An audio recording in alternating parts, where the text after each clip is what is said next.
I'm Shelly Miscavige. I was born and raised in Scientology. I left when I was 21 years old and wrote a book about it. My uncle, David Miscavige, is the leader of Scientology, and this is my YouTube channel. Hi guys. So the reason I don't usually make videos about this topic is because honestly, this topic is uninteresting to me. And I know that sounds harsh, but let me explain.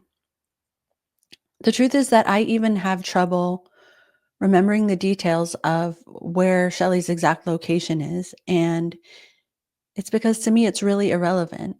Not because she doesn't matter, not because she's not important, but because focusing on her individual case misses the bigger picture of how and why so many people, including her, end up in this situation to begin with.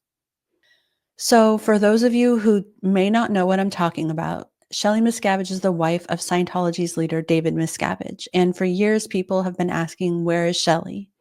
It's the most asked question I get on this channel.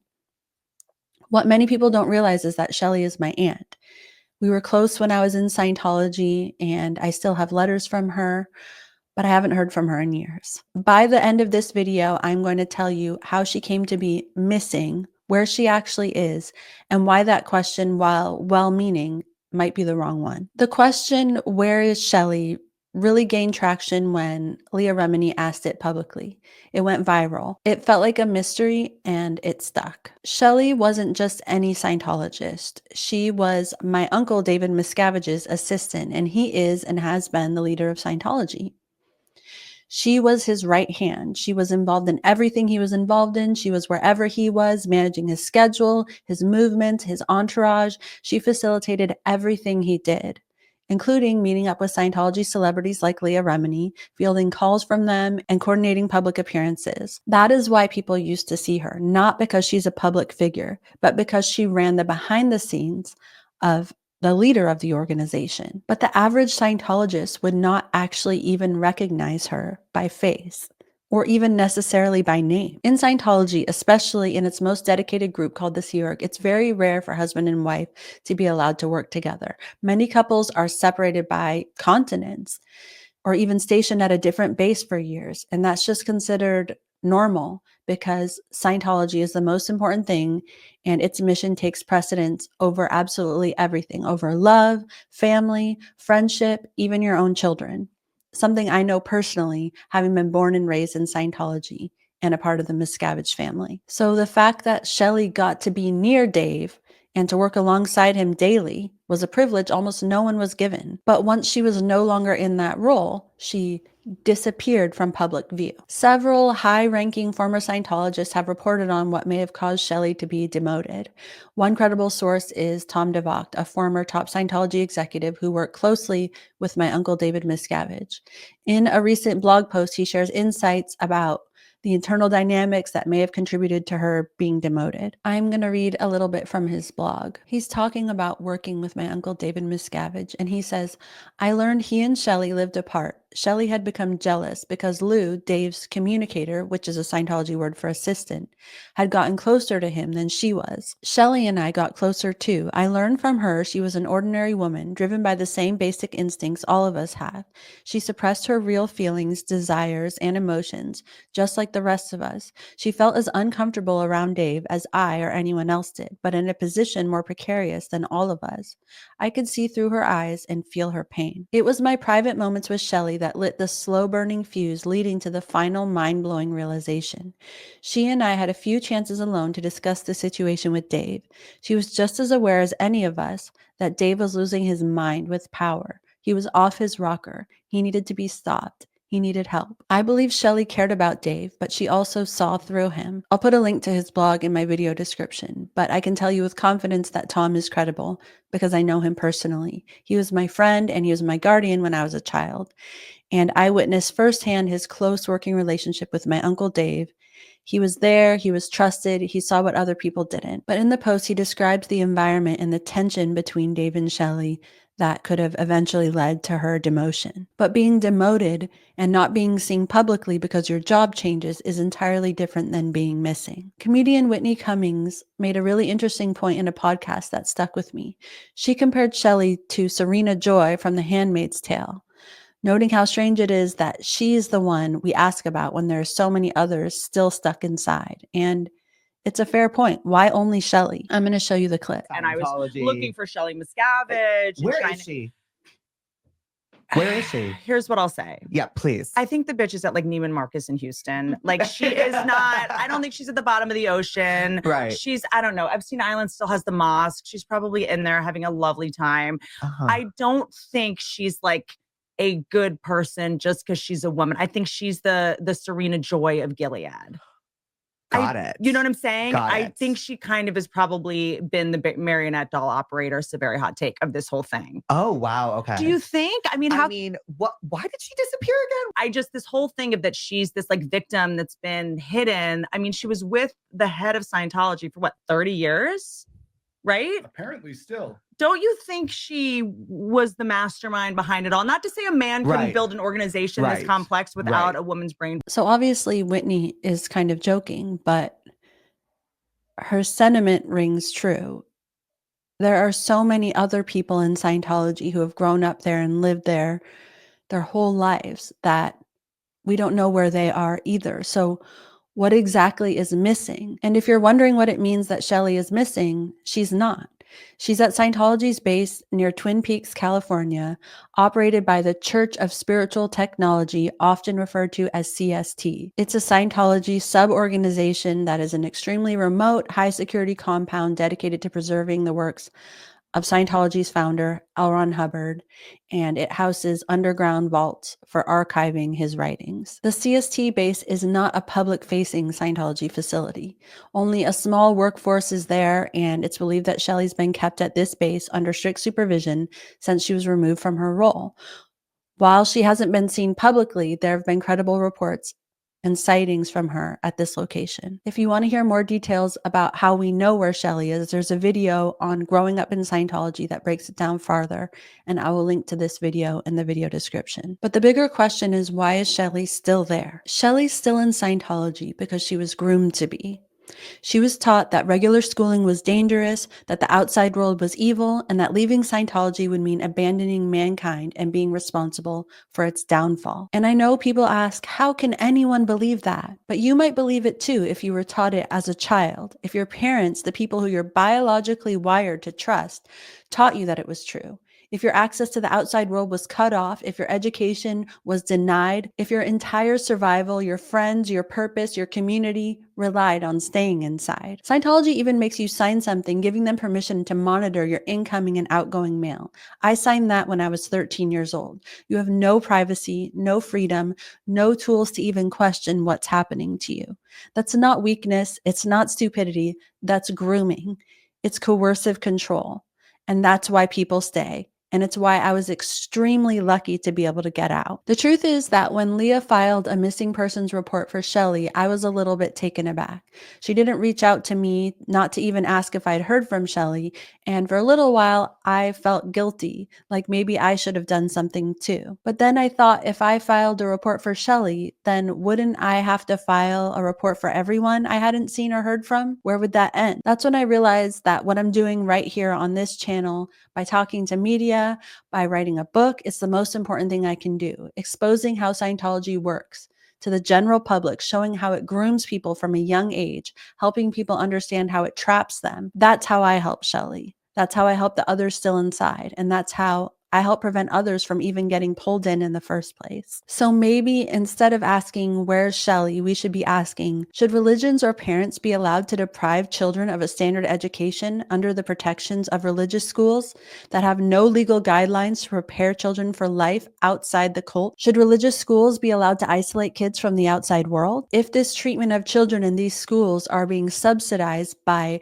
Scientology being granted tax exemption, then shouldn't they be required to have regular government inspections? And also, why are we spending years teaching children calculus, but not teaching how to spot abuse, how to think critically, or how to understand basic human rights, or understanding the law and what protections our children are entitled to. If I'd been taught that as a child, maybe I would have known that the way I was living wasn't normal. Is it right that the IRS caved to Scientology's harassment and legal threats of its own agents in order to obtain tax-exempt status, essentially putting the well-being of their own agents before the thousands of children who grew up in Scientology and were trafficked for labor and separated from their families? These are the important questions. I'm going to take a minute here to answer some of the most common questions I get asked about Shelly. The first one is, do you think Shelly's disappearance was premeditated or a reaction to a specific event or confrontation with David Miscavige? I think like most things in Scientology, it was a culmination of events, and it probably led to a tipping point, and then she decided, okay, I can't do this anymore, and they made an arrangement that worked best for both of them. That's my opinion. Do you think Shelly knows she's missing? I actually think she might know. In all the years that I knew her, she was one of the only Sea Org members who did have access to the outside world, meaning phones, internet, and that sort of thing. And I really don't think that that is something that could be swept under the rug from her. I think that she probably knows that she's considered missing and is doing her part to stay quiet because she believes that her saying something bad about my uncle would be harmful for Scientology and for him, somebody who I believe that she loves, even if she thinks that he's wrong. Do you think that they were ever in love, or was the marriage more strategic? I definitely think that they were in love. I don't think that their marriage was strategic at all. I think they wound up working together, and they worked well together for the most part. But yes, I definitely witnessed them being in love and respecting each other. Did Shelly ever mention wanting children? No, she never mentioned that, but I could feel that in the way that she treated me. Some of the things that she said were sort of laced with jealousy about my own parents, and the way she would take hours and spend time with me, in many ways be more motherly than my own mom. I do think that that was that biological urge that she was having, whether she actually knew it or not. Do you think David would let her leave if she wanted to? The honest answer to this question, as far as what I believe, is yes, I do think that he would. I think that he would probably set her up with a comfortable life and have her sign gag orders and so on. But I do think that he would let her leave if she really wanted to. It probably wouldn't be easy. She would probably have to go through a lot of Scientology deprogramming and interrogation. But the honest to God truth is that I do think he would let her leave. If she saw you out in public, how do you think she would react? It kind of depends on if she was with an entourage of Dave and his people, if she was being witnessed, or if she was alone. If she was alone, I genuinely think that she would come up to me and talk to me, and we could probably have a conversation. But I think that if she was with a bunch of other people, she might just like wave or wink from behind the scenes, something that would just have deniability and that nobody would see. What do you think her days are like now? To be honest, I think that she is just working away at a Scientology base like all other Scientology Sea Org members do. I think she probably even has some freedoms that other people don't have. She's been seen at a restaurant and even getting like chiropractic work. Those are things that just the average Sea Org member isn't even allowed to have. So it's not a great life. It's not a free life, but it's not any worse than what everybody else there is experiencing, whose names people have never known, and people who have never had any sort of freedom whatsoever. Would she read your book? I think that it's doubtful that she's allowed to read my book, but if anyone would have been allowed to, it probably would have been her, because her working hand in hand with my uncle for all those years, she was already privy to all of the bad things that people said about Scientology, much more than even I was or anybody else. She was a participant in working against those people. So I don't see why her reading my book would, in the eyes of Scientology, make her any more disaffected than anything else that she's seen or heard over the years. I mean, when she was Dave's assistant for what, some 30 years, she knew everything that was going on in Scientology. Legally, bad press, all sorts of things. Could you ever get in touch with her? I mean, I could send her a letter or try to call her, but the truth is that all of the mail, all of the phone calls are all monitored by Scientology. I mean, Scientology owns the phone lines that go into the base where she works. So I couldn't try to get in touch with her without it being known about. I definitely believe that that would not be possible. It would be known. Could Dave have harmed her in a fit of rage? I honestly don't think so. I never saw him acting in any way like that towards her, and I haven't heard any other witnesses of that. So I do not believe that that would be the case. Does Tom Cruise know where she is? I have no idea. I mean, I think there's a chance that he could, because she's someone that he would have dealt with. And so he may have asked, and Dave may have explained it to him in a way that's like, she's working here now. Not much more for him to explain to Tom Cruise than that. Were you ever told where she was before you left? No, because I left in 2005, and that is allegedly when Shelly was last seen. And I saw her in 2005. So there was no reason for me to ask where she was. Does she believe LRH is coming back?